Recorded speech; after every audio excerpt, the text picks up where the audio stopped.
ए बेटा क्या देखो, होगा?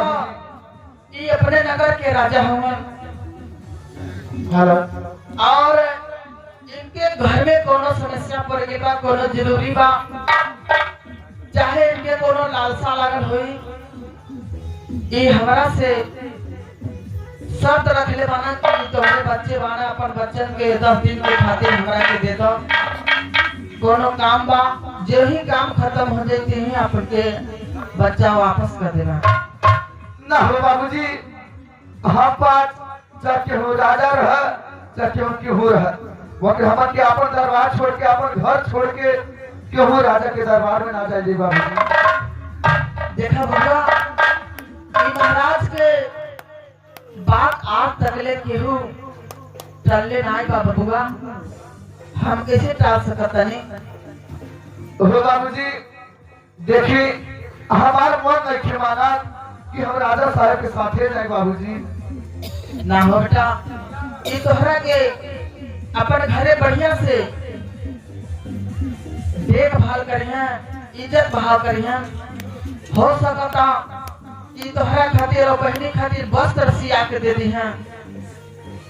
हो बाबूजी, फटहा वस्त्र पहिरब, गर्मी में रहब, बस कहो राजा के दरबार में ना जा बाबूजी। तो छोड़ के कैसे हम बच रहल?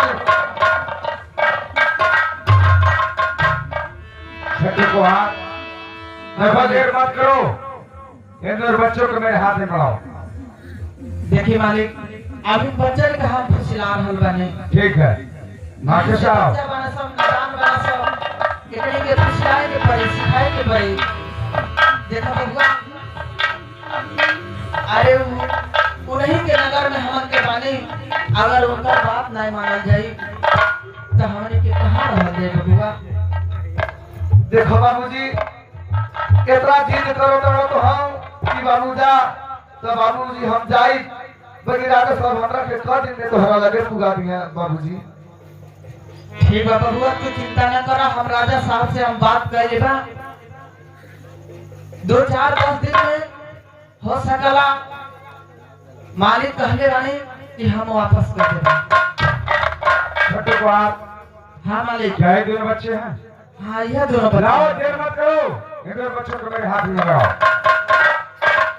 ठीक है महाराज, ये दोनों बच्चन के आपके सौंपता नहीं, लेकिन महाराज हमारे बच्चन के 10 दिन में हमारे बच्चन को वापस कर दे मालिक। ठीक है छठी को हाथ, घबराओ नहीं। आर हाथ जोड़ के कैली पार नमवाए मालिक, आ बाट हमरो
बच्चे, तुम लोग को मेरे दरबार में चलना है, ठीक है?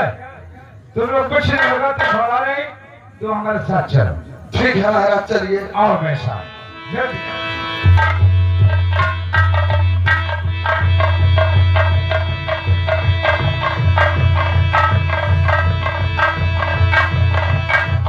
बच्चों, यही मेरा दरबार है। क्या महाराज जी, आपका यही चार तला यही बंगला है? जी हाँ। बहुत अच्छा दरबार है महाराज। अच्छा है ना? बहुत अच्छा। लेकिन चलो, अब मैं जहाँ चल रहा हूँ और तुम लोग मेरे साथ चलो। चलिए महाराज।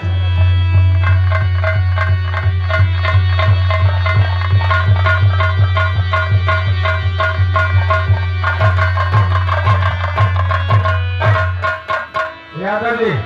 महाराज जी, बोलो। मुझे एक बात समझ में नहीं आ रहा है। आप अपने दरबार में लेकर के गए, अब इधर ना ही कोई गांव है, ना ही कोई घर है, ना ही कोई शहर है, ना ही कोई बाजार है। जी हाँ। इस घनघोर जंगल में हम लोग को लेकर के कहाँ जा रहे हैं महाराज जी? इस घनघोर जंगल में, इस घनघोर जंगल में से मैं लेकर चल रहा हूँ।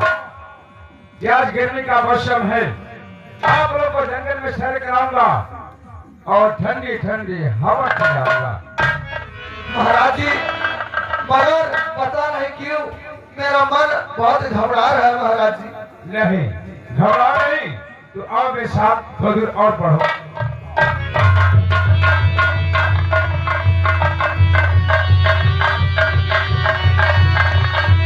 और तुम लोग को इसी तरह से जाना है, लेकिन सुनो, अब तुम लोग के साथ क्या करना है मैं बता रहा हूँ। अरे भगवान सुन जाएगा, अरे बतिया हो हमार,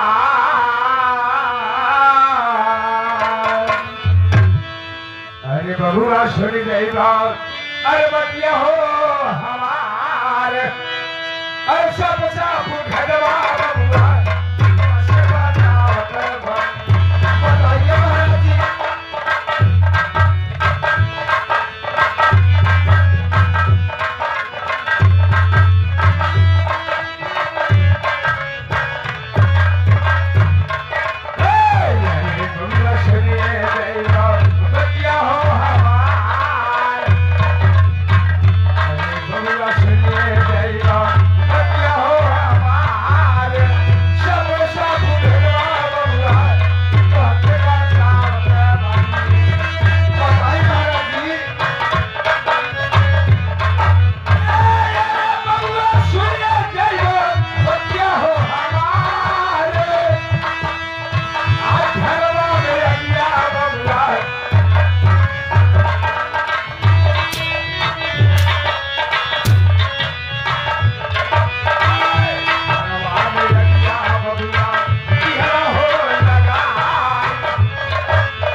चल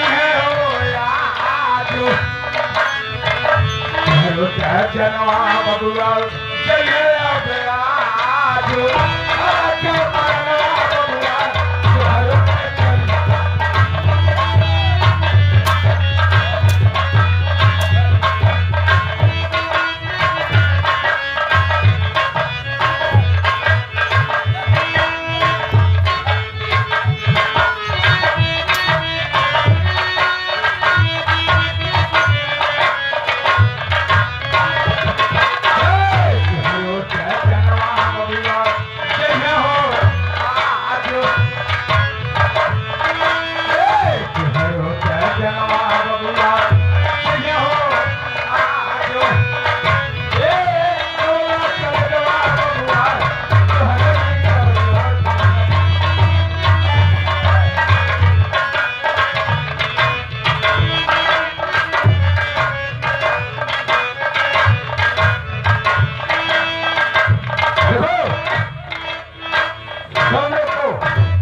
मैं इसी जगह पर छोड़ता हूँ, लेकिन मैं किसी और को बुलाता हूँ और उसी के साथ तुम जंगल में सैर करने चले जाना।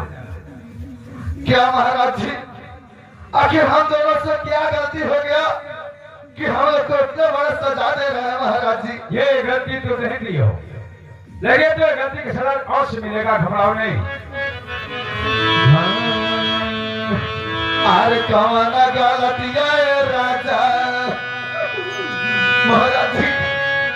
आखिर हम क्या है? नन्हे बालक से क्या गलती हो सकता है महाराज जी? क्या गलती हो गया हम लोग से महाराज जी? बोलो। अरे कौन गलती है राजा? अरे हमारी से भाई क्या गलती नहीं हुआ? हमें बता रहा।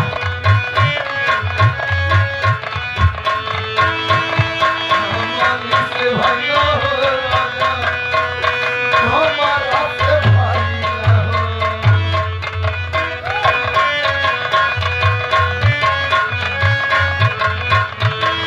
अरे किया हो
तुम लोग जंगल में सैर करने चले जा रहा हो राजा साहब हम ना जल्दी कि तू हम बात के भाई बहन के साथ इतना बड़ा हम धोखा कर मैं तो हम अपने घर से ना आई हो राजा।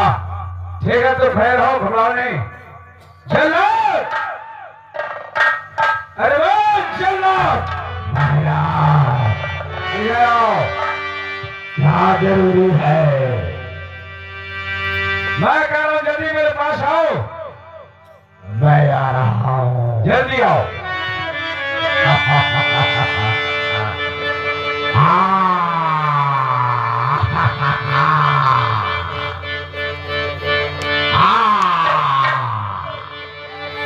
महाराज मैं आ गया, नमस्कार। कारण क्या है महाराज? जल्लाद, कारण यह है ये इन दोनों बच्चों को देख रहे हो? हाँ देख रहा हूँ। क्या इन दोनों बच्चों को देख रहे हो? हाँ। इन दोनों को इस घनघोर जंगल में लेकर जाओ। अच्छा। और घनघोर